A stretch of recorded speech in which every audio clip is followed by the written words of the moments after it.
Bonjour YouTube. Le 12 juin 2018, j'ai commencé à voyager dans le monde et vous m'avez accompagné grâce à cette caméra. Donc ça va faire 1 an que je globe-trotte, que la chaîne a pris un tournant un petit peu différent. Aujourd'hui, où sommes-nous dans le monde? Eh bien, nous sommes à Hawaï, au Québec, aux îles Fidji, à New York, à Pékin, en Islande, à la limite entre la Corée du Sud et la Corée du Nord. Nouveau road trip, nous sommes en Nouvelle-Zélande. Aujourd'hui, exceptionnellement, je suis à Paris. Ça, c'est Hong Kong. Vous savez pourquoi on est en Australie? C'est Venise. Bonjour la Suisse. Bonjour depuis non pas Paris, comme on pourrait le croire, mais depuis Tianducheng. Je vais pas vous faire un bilan de cette année parce que vous vous doutez bien que c'était une année très riche, exceptionnelle. Voilà, j'ai bien kiffé. Au vu de vos commentaires, de la progression de la chaîne et puis du nombre de vues sur chaque vidéo, je sais que en général vous kiffez aussi. Ça me fait très plaisir. Seulement, je vous ai montré beaucoup de choses, mais pas tout. Parce que voilà, en voyage, on se retrouve souvent dans des situations un petit peu cocasses et il n'est pas toujours possible d'allumer sa caméra. Et aujourd'hui, je vais vous parler de quelques-uns de ces petits moments que j'aurais vraiment aimé vous partager en vidéo, mais que j'ai pas pu parce que la caméra était interdite. Typiquement, ce sont des situations où je suis confronté à l'armée, à la police, à la douane, voilà, tout ce genre d'uniforme. Et dans ce cas-là, évidemment, on ne sort pas de caméra ou alors on risque d'avoir des problèmes, ce que je ne me risque pas à faire. Installez-vous donc confortablement, je vais vous raconter quelques petites histoires, je vais vous parler comme si je parlais à un ami qui est en face de moi et notre première histoire nous amène au Mexique.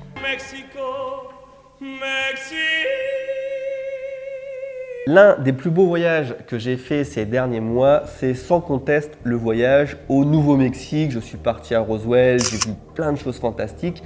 Et durant ce trip qui a duré à peu près 1 semaine, je me suis dirigé à un certain moment vers le Mexique. En fait, mon idée, c'était d'aller à El Paso, qui est la ville frontalière entre le Texas et le Mexique. Alors ouais, je faisais une vidéo sur le Nouveau-Mexique, mais je me suis dit, autant rouler un petit peu, passer au Texas, voir comment c'est à El Paso. Tout le monde connaît la ville. Hey! Welcome to... Je me suis dit, il y a peut-être des trucs sympas à voir et j'ai jamais rien de prévu. En général, quand je voyage comme ça, je suis un petit peu en roue libre. Donc je me suis dit, allons à El Paso.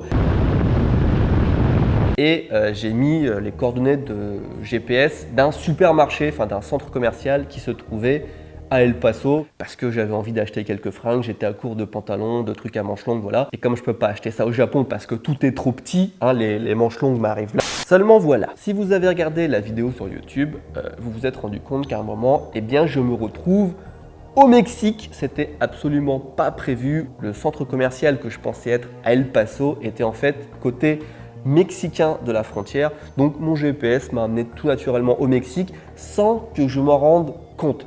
On est à El Paso sur un espèce de périphérique comme ça qui fait le tour de la ville. C'est le principe d'un périphérique, vous allez me dire. Mais au bout d'un moment, il y a un petit embouteillage avec des gros caoutchoucs au sol, des plots sur les côtés. Et on passe sous des portes et d'un coup, on nous dit bienvenue au Mexique, bienvenido Mexico. Aucune formalité, aucun douanier, rien. On passe la frontière et on se retrouve au Mexique. Et moi, une fois que j'étais dans la file, évidemment, je ne pouvais plus sortir. Je me retrouve au Mexique. Alors, pas de panique, mais quand même un petit peu d'appréhension parce que je suis dans un pays, j'avais pas prévu d'y aller quand même à la base. Et premier réflexe, vous avez vu dans la vidéo, je regarde sur internet, est-ce que j'ai le droit d'être au Mexique en tant que Français, qu'est-ce qu'il me faut comme papier, etc. Et je vais à l'office, il y a quand même un bureau à la frontière auquel tu peux faire ton visa et je fais mon visa pour le Mexique, ça me prend peut-être une demi-heure, même pas, j'étais le seul en vrai. Donc extrêmement simple de passer là et moi, je me dis voilà, ça fait partie de l'aventure. Mais ce qu'on ne sait pas, enfin ce qu'on sait, mais on ne se doute pas à quel point c'est chiant, c'est que c'est très simple, même trop simple, de passer au Mexique depuis les États-Unis. Mais l'inverse, aller aux États-Unis depuis le Mexique, mais qu'est-ce que c'est chiant! J'en ai j'ai vraiment galéré. Et ça, je n'ai pas pu vous le montrer en vidéo parce que quand on passe la frontière, la douane, eh bien on ne peut pas filmer, vous vous en doutez, c'est un truc assez officiel. Donc voilà comment ça s'est passé pour moi. C'était une grosse aventure et honnêtement, j'aurais pu faire une vidéo à part là-dessus. Alors je me retrouve au Mexique et j'avais pas du tout prévu d'être là. Je fais mon petit tour dans le centre commercial qui en fait était nul à chier. Bon, en fait, c'est pas ouf hein, comme centre commercial. À part si tu vas acheter des bottes de cow-boy ou un iPhone 5, il n'y a pas grand chose. Hein. Si tu peux aller chez le dentiste. Je me suis pas attardé au Mexique. J'ai pris 2-3 plans vraiment pour la vidéo, mais très sauvage. Hein, ça m'a pris un quart d'heure, même pas. Je remonte dans la voiture et je me dis, on va se rediriger côté américain. Il y aura plus de choses à faire. Bon, on le sait. Hein, que c'est difficile de passer la frontière américaine, surtout en ce moment, Donald Trump, machin. D'ailleurs, à la radio, tout ce que j'entendais, c'était des plaintes de tout le monde parce que Donald Trump envoyait toutes les forces de police et toute l'armée à la frontière du Nouveau-Mexique ce jour-là. Et ce jour-là, c'était Thanksgiving.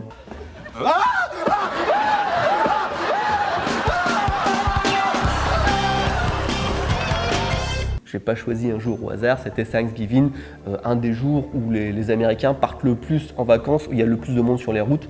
Et ce jour-là, Donald Trump a décidé en plus de renforcer la frontière américano-mexicaine. Donc déjà, je savais que ça risquait d'être un peu chiant de revenir. Thanksgiving plus les militaires, etc.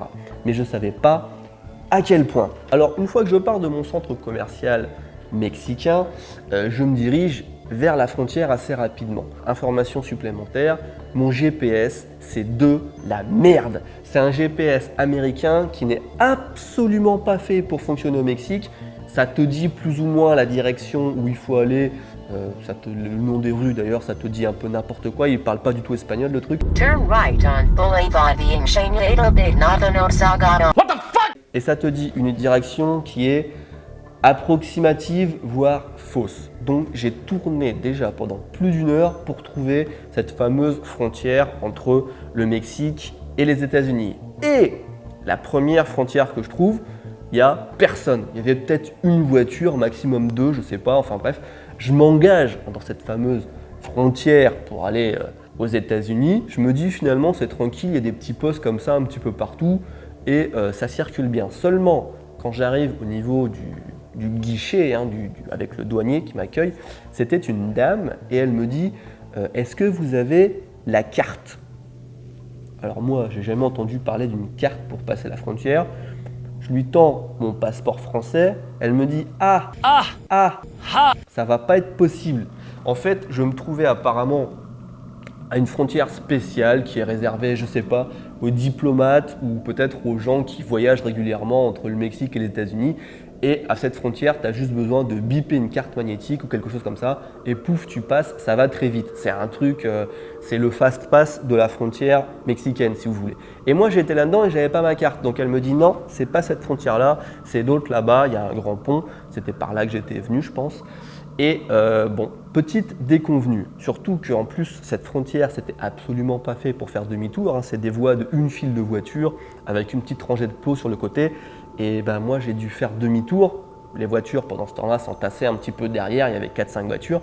J'ai mis peut-être 2 ou 3 minutes à faire mon demi-tour. C'est très très long, hein, 2 ou 3 minutes pour faire demi-tour quand il y a des voitures qui attendent, avec la dame qui poussait les plots et moi qui faisais avant, arrière,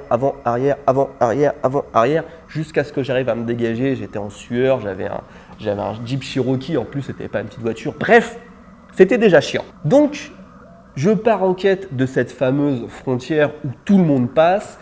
Et là, encore plus galère avec le GPS. Franchement, j'ai passé entre 1 heure et 2 heures à trouver, non pas la frontière, mais la queue de voiture, le début de la queue qui va à la frontière. Parce que oui, on peut trouver la frontière assez facilement, mais on se rend compte qu'il y a une queue de voiture qui fait 3, 4, 5 km, je sais pas, et il faut s'amuser à trouver dans la ville où est le bout de la queue, de l'attente, pour passer à la frontière. C'est n'importe quoi. Alors il y a des policiers, il y a des machins qui t'aident sur la route, mais en vrai c'est un jeu de piste. Et moi quand j'ai trouvé plus ou moins le bout de la frontière, je me suis inséré plus ou moins à mi-chemin comme ça dans la queue et c'était insupportable. Les voitures étaient cul à cul et elles laissaient rentrer personne dans la queue. C'était la bataille, les gens défendaient leur place.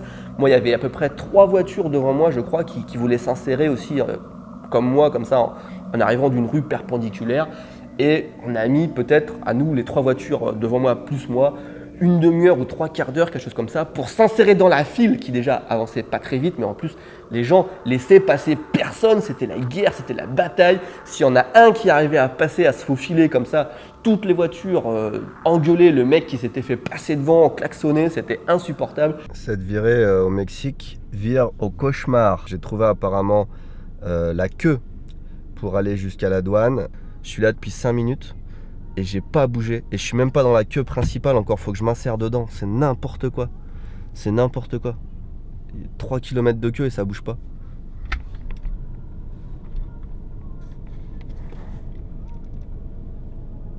Personne me laissait passer et j'ai dû faire pitié. J'ai ouvert ma fenêtre, j'ai fait pitié, laissez-moi passer. Et il y a 2 filles qui étaient vraiment sympas, elles ont un petit peu rigolé et elles m'ont laissé passer et je les bénis, ces 2 filles. Elles se sont fait klaxonner, insulter, tout ce que vous voulez. Mais j'ai réussi à m'infiler dans la file.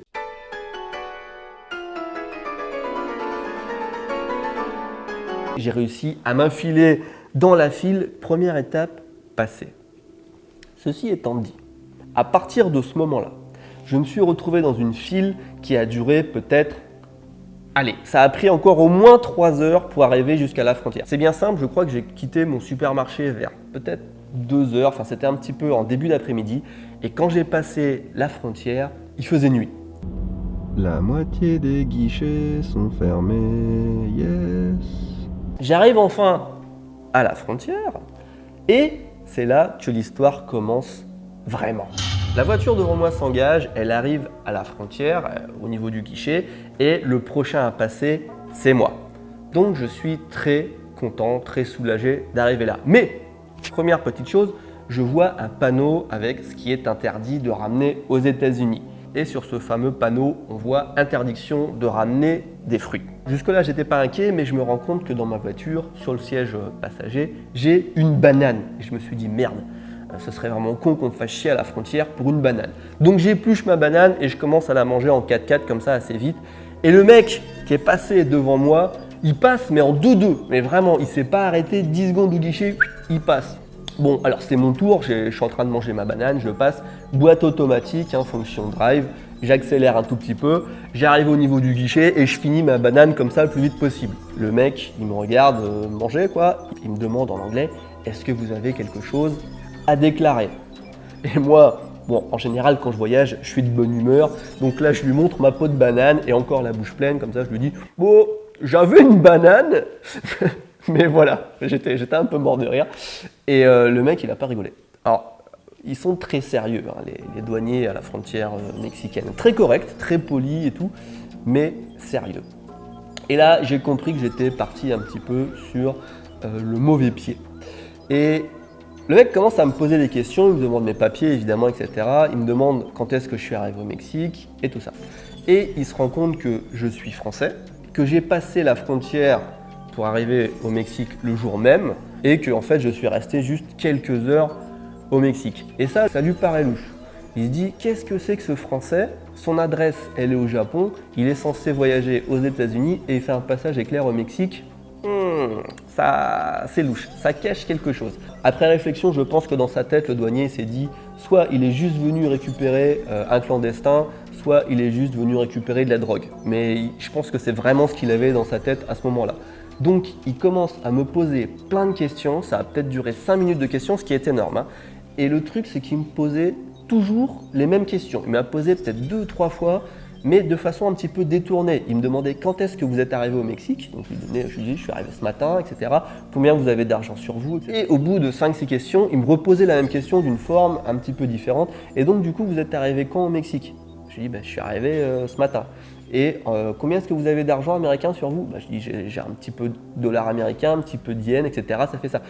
Et moi, j'étais assez confiant dans mes réponses, j'avais rien à cacher, mais le mec, il avait pas l'air convaincu. Donc il fouille ma voiture, il regarde derrière, il ouvre mes sacs, etc.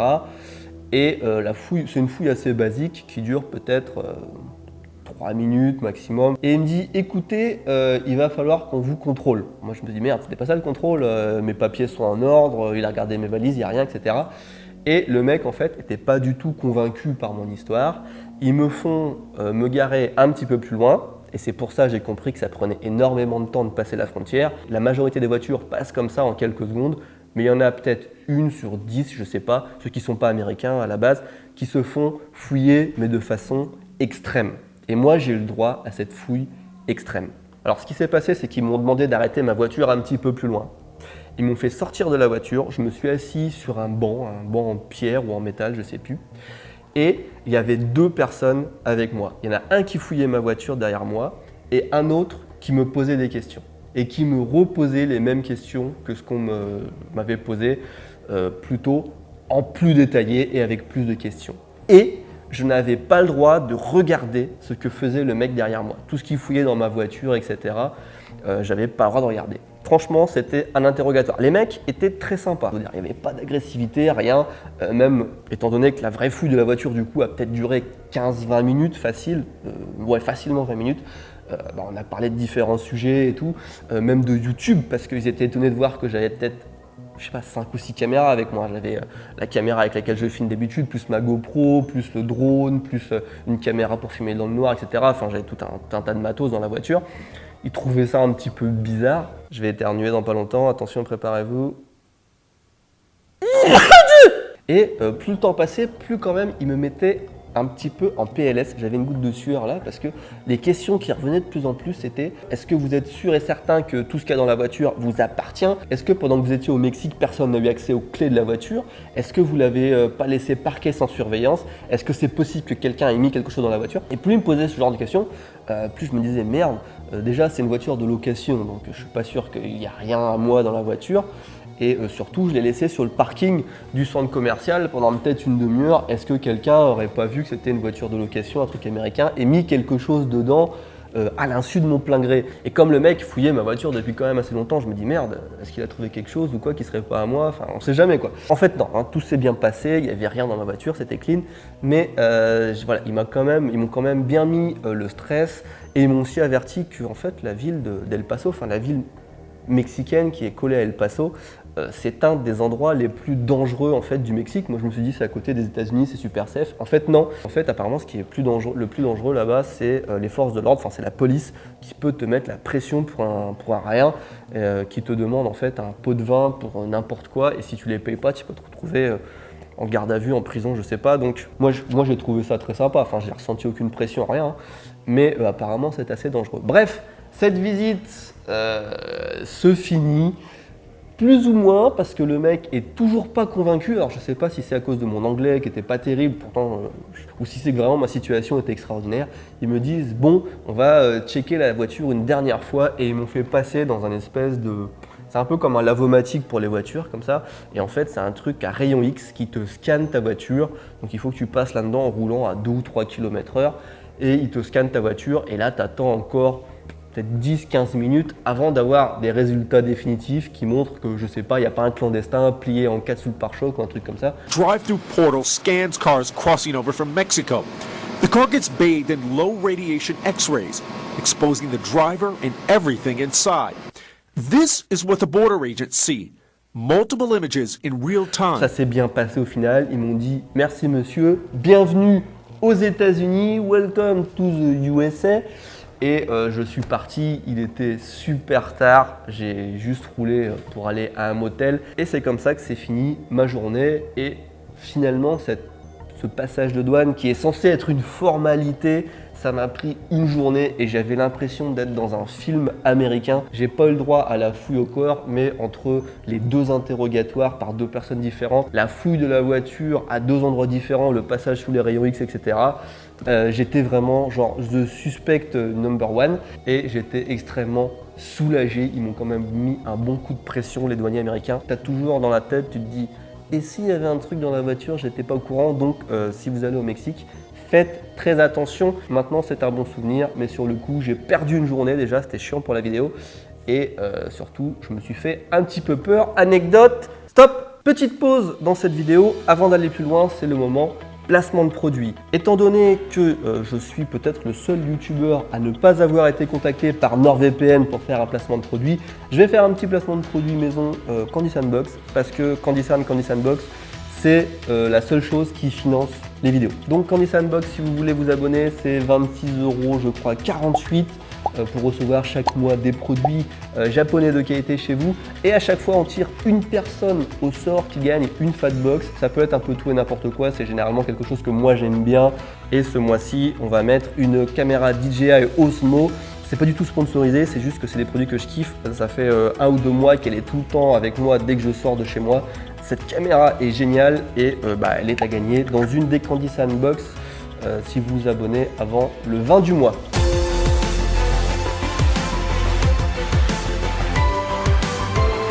J'avais pas prévu que cette vidéo dure aussi longtemps, mais je me rends compte que ça risque de durer plus que je ne le pensais. Ce n'est pas grave. On va essayer de se limiter à 3 anecdotes. La deuxième anecdote nous amène en Chine.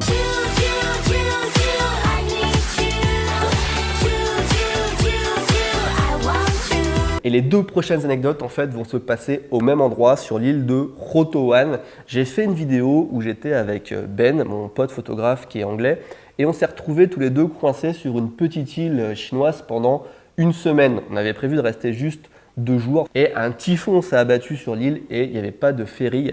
C'était impossible de quitter l'île pendant une semaine. Bon, c'est à ça que ressemble la mer quand il y a un... Oh putain! Donc au final, c'était une excellente aventure. On a vécu des trucs de ouf, on a rencontré des gens exceptionnels. Pour moi, c'est vraiment une des meilleures vidéos que j'ai faites sur la chaîne. J'ai vraiment adoré cette expérience. Mais il y a eu quand même quelques petites difficultés qu'on n'a pas pu évoquer en vidéo. La première, je vais essayer de vous le faire un petit peu plus rapidement que l'anecdote du Mexique. La première chose qui nous est arrivée, c'est que Ben avait un visa de tourisme pour la Chine qui était valable 1 mois seulement. Et moi, je l'avais retrouvé en Chine alors qu'il était en voyage de noces. Ouais, il a fait son voyage de noces pendant 3 semaines et il s'est dit, je vais rester 2-3 jours de plus que ma femme, comme ça, moi, je peux le rejoindre et ensemble, on va faire une petite exploration d'un village abandonné en Chine. C'est ce qui était prévu. Seulement, comme je vous l'ai dit, ces 2-3 jours, ça s'est transformé en 1 semaine. Et son visa pour la Chine prenait fin genre 2 jours avant qu'on reparte. Donc c'est très embêtant quand on est en Chine, qui est un pays quand même assez strict sur les règles d'immigration, etc., d'avoir un visa qui arrive à sa fin et de ne pas pouvoir passer la frontière, tout simplement. Alors, ce qu'on a fait, c'est que grâce à une fille qu'on a rencontrée qui parlait anglais dans le village où on habitait, où on logeait, on est allé au poste de police pour récupérer un document de la police, en fait, disant qu'effectivement, ils attestaient qu'il y avait bien eu un typhon qui nous empêchait de partir et que ce n'était pas de notre faute. Ça s'est très bien passé. Dans la vidéo, vous avez vu ça comme une simple formalité. Et en vrai, ça s'est très bien passé. Sauf que sur la lettre, ils avaient fait une erreur dans les dates et il a fallu qu'on retourne au poste de police. Et là, c'était un petit peu, je ne vais pas dire que c'était un cauchemar, mais c'était une vraie bataille. Étant donné que j'avais habité en Chine déjà pendant 1 an et demi, je savais que la police chinoise, ça pouvait être très difficile, même très effrayant dans certaines villes. Enfin, moi, j'ai eu des aventures cauchemardesques en Chine avec des fonctionnaires, par exemple, qui me demandaient le premier jour où j'arrivais en Chine de décliner mon identité et mon adresse en France en chinois, alors que ça n'est pas possible. Les fonctionnaires chinois, c'est pas forcément les plus malins, c'est pas forcément les plus lettrés. Et autant là, on était dans un endroit qui était relativement moderne, le poste de police était sympa, ça s'était bien passé la première fois. Autant la deuxième fois, on est tombé sur un mec, déjà il nous a accueillis en slip. On arrive, mettez-vous à notre place, on arrive au poste de police, toujours avec la fille qui nous aidait à traduire.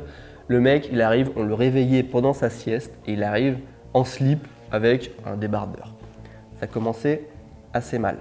Et il se trouve que monsieur était gronchon, hein, on l'avait réveillé pendant sa sieste et il rechignait à modifier le document que son service il avait fait genre la veille ou 2 jours plus tôt. Et c'était très embêtant parce que du coup, si nous on passe à l'aéroport, à la frontière avec un document signé mais avec des dates qui sont fausses, le document sert à rien. Donc nous, on voulait vraiment qu'il modifie la date et il a sorti toutes les excuses possibles pour ne pas le faire parce que juste, il avait la flemme de modifier le document lui-même. Il nous a sorti un tas d'excuses comme quoi ouais, mais c'est pas lui qui avait fait le document, il fallait que ce soit l'autre personne. Puis après, il nous a dit qu'on avait changé de logement. Avant, on habitait dans un autre village de l'île et on a changé d'hôtel, donc il faudrait tout refaire depuis zéro, etc. Et vraiment, la fille qui était avec nous a bataillé, parce que Ben ne parle pas du tout chinois, et moi, mon niveau de chinois est vraiment basique. Et la fille qui était avec nous a bataillé, presque engueulé le mec et tout. C'était vraiment un affrontement entre les deux. Et ça a pris peut-être 20 minutes ou une demi-heure. C'était hyper long.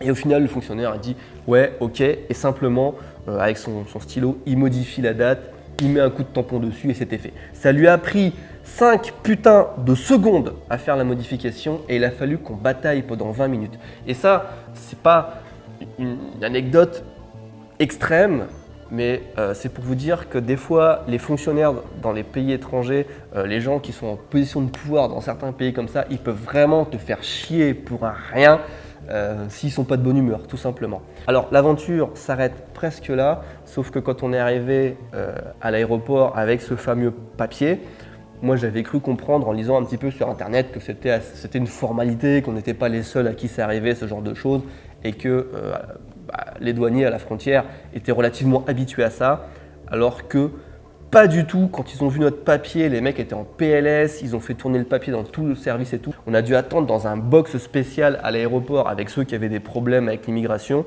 Ça nous a pris au moins une demi-heure, peut-être même 3/4 d'heure, ce qui est hyper long quand on a un avion qui attend. Enfin, je veux dire, on aurait pu louper notre avion, vraiment. Et finalement, ils nous ont dit « ok ».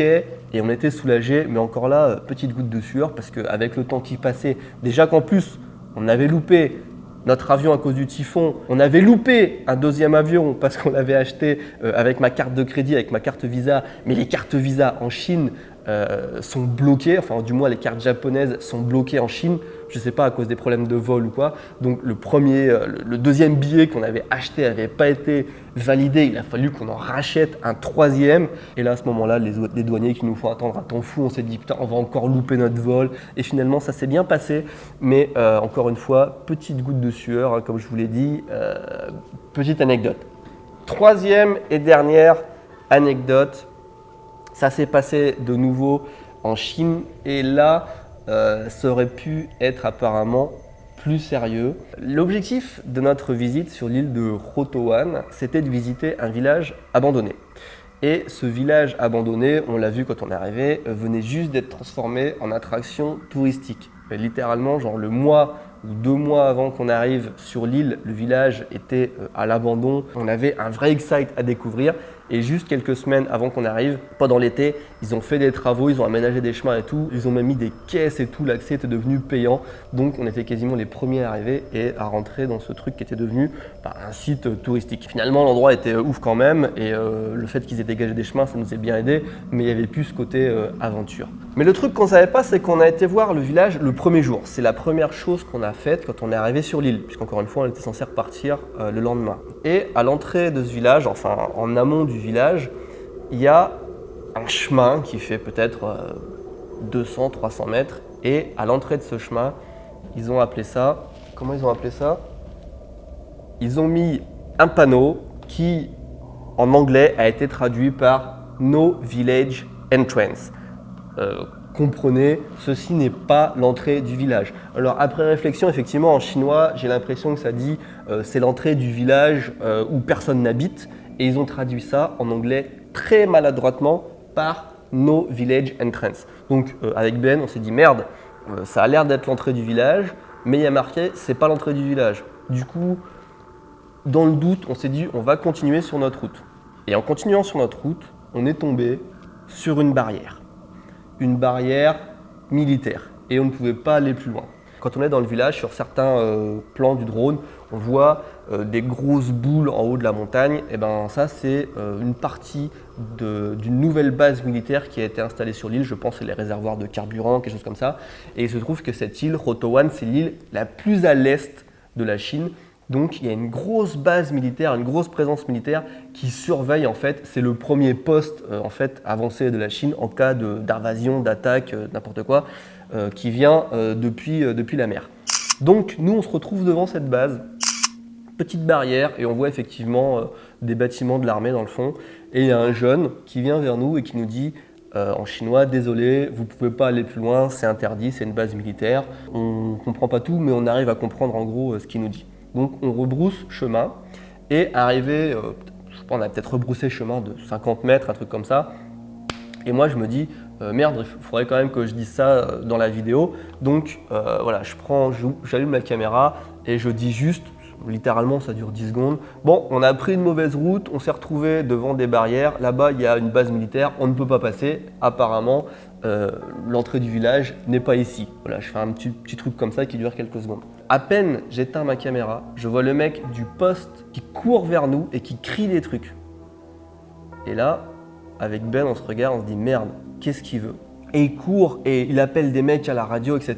Et on se retrouve avec 3 soldats autour de nous. Il commence à nous expliquer que c'est interdit de filmer des bâtiments de l'armée en Chine. Effectivement, quand j'habitais en Chine, il me semble que j'avais entendu ça, mais ça m'était complètement sorti de la tête. Et on était, genre, je filmais un truc qui était à... la barrière était peut-être à 50-100 mètres de moi facile et le bâtiment encore plus loin. Enfin, j'étais pas devant un bâtiment, quoi. Je filmais la montagne si vous voulez. Et les mecs commencent à me dire « Ah, vous avez fait un truc qui est vraiment pas bien, vraiment illégal, etc. » Ils nous demandent nos papiers. On n'avait pas nos papiers sur nous parce qu'en Chine, quand on arrive à un hôtel, on est censé donner nos passeports à l'hôtel pour que les tenants de l'hôtel aillent nous enregistrer au poste de police. On était dans l'impossibilité de prouver qui on était, de montrer nos visas, de montrer, etc. Ils nous demandent quelle est notre profession. On n'a pas dit que Ben était photographe parce que du coup, ça fait tellement espionnage comme truc. Ils ont checké la vidéo que je venais prendre. Ils m'ont demandé d'effacer devant eux le rush que je venais de filmer. Et c'est pas fini parce que là du coup ils étaient très sympas mais ils savaient pas quoi faire, ils étaient vraiment en panique de voir des étrangers qui avaient filmé un bâtiment. Ils ont appelé leur chef donc on a dû encore attendre. Il y a encore 2 ou 3 mecs qui sont arrivés, qui nous entouraient et tout, qui nous ont reposé les mêmes questions, qui vous êtes, d'où vous venez, machin. Évidemment en chinois quoi, moi je parle pas très bien chinois, j'ai vraiment des super bases donc pour expliquer, non mais on est juste là, on voulait voir le village, le truc touristique à côté et on s'est trompé de route, enfin je veux dire rien que pour dire ça c'était super galère. Et ils ont insisté, ils ont checké tous mes rushs de caméra. Moi, ça faisait déjà 3 jours que j'étais en Chine, j'avais filmé d'autres vidéos à Shanghai et tout. Ils ont checké à peu près tous les rushs de ce qu'on faisait. Ils ont demandé à voir nos téléphones portables, voir si on n'avait pas pris de photos, etc. Quand enfin ils ont compris que j'avais juste filmé quelques secondes et que j'avais effacé devant eux le cliché, ils nous ont laissé repartir, mais avec genre 3 tonnes d'avertissements, machin, revenez plus ici, faites attention, ne filmez pas ça, machin. Et là, franchement, on a senti avec Ben qu'on aurait pu avoir des problèmes, ça aurait pu aller très loin. Je pense que ce qui nous a sauvés, c'est que je parlais un petit peu chinois, donc j'ai réussi à m'expliquer un petit peu. Si ça avait été dans une ville, je pense, comme Shanghai ou Pékin, où ils sont habitués de voir des touristes qui débarquent, qui prennent des photos de tout et n'importe quoi, je pense que ce serait passé crème. Mais là, on était vraiment sur une île reculée où il y a très très peu d'étrangers qui arrivent, a fortiori d'étrangers qui vont devant ces bâtiments de l'armée là, qui se retrouvent là comme ça, et encore plus d'étrangers qui, comme moi, font la stupidité, parce que moi, c'était pour mettre 5 secondes en plus dans ma vidéo, mais il n'y a absolument aucune utilité de filmer ce putain de bâtiment de l'armée. Je pense que c'était la première fois que ça arrivait, ils ne savaient pas comment réagir, et ils auraient pu réagir de façon totalement différente. Et voilà, on était vraiment en stress. Il y a un deuxième passage où vous voyez à un moment où ça se passe 2 ou 3 jours plus tard, où on voit des militaires qui passent derrière nous pendant qu'on joue au basket. Et là, j'avais la caméra qui tournait déjà, ils n'ont pas vu que la caméra tournait. Un ballon de basket.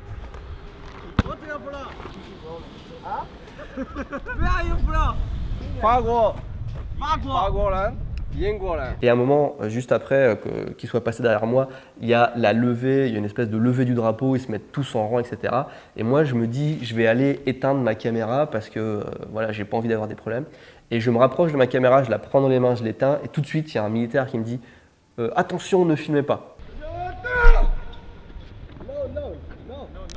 J'ai dit non, pas de problème, et ça s'est arrêté là. Mais du coup, j'ai compris que vraiment, tout ce qui touchait à l'armée en Chine, c'était à ne pas filmer. Voilà, c'était 3 petites anecdotes comme ça, je vais m'arrêter là-dessus, parce que le temps file mine de rien. C'était 3 anecdotes comme ça qui sont pas ouf, hein, c'est pas extrême, mais quand on les vit, il y a quand même un niveau de stress qui s'installe, et même si en général je suis assez confiant, je me dis c'est bon, ça va passer, on réfléchit quand même, on a toujours en tête un petit si ça se passe mal quand même au cours de la conversation, ou s'il y a un mec de mauvaise humeur qui arrive, un truc comme ça, ça pourrait quand même nous valoir quelques ennuis. Et je vous avoue, cette vidéo, c'est totalement pour m'enlever un petit peu cette frustration de ne pas pouvoir montrer ce genre de choses en vidéo, parce que ça fait, pour moi, les fails et les petits anicroches comme ça, c'est ce qu'il y a de plus intéressant quasiment dans les voyages, enfin c'est l'inattendu en vrai, et donc ne pas pouvoir vous le dire, vous le montrer en vidéo, c'est très frustrant. Maintenant, je suis libéré, au moins pour ces 3 anecdotes, il y en aura peut-être d'autres,